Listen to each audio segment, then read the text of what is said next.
When the coronavirus pandemic hit in March 2020, the world changed, and so did Julie Umerle's approach to her work. In her clear light paintings, the solidity has dissolved entirely.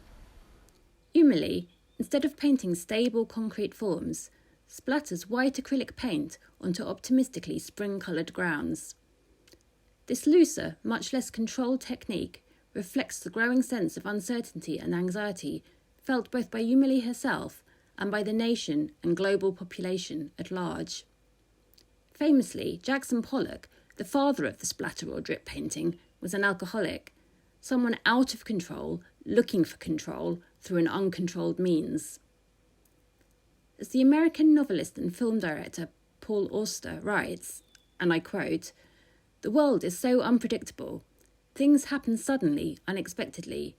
We want to feel we are in control of our own existence. In some ways we are, in some ways we're not.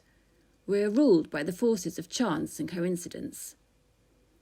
This last sentence equally describes Umerle's clear light series of paintings, a celebration of spontaneity and improvisation, of freedom not available in the concentrated architectural pieces, and yet simultaneously a reflection of worry, hesitation, and lack of confidence, not as a painter, but in what is happening in the world around her. The series might also be seen to explore the relationship between power and freedom, two concepts usually taken to be reciprocal and mutually exclusive. Being free means not being subject to someone else's power, while to have power is typically to constrain someone's freedom. In instances where the power structures between those who give and take are balanced, however, the loss of freedom might be experienced as a gain, and the power is thus more equally distributed.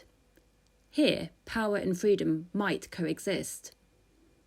Bringing this back to Umerle's work, on the surface, where the solid, concrete, decisive and decided architectural forms reflect power, the splattered light paintings represent freedom. And yet the question remains, which style is actually freer? Is there not more freedom in the former, where there is also that sense of certainty, safety and groundedness? Might these solid forms not represent both power and freedom?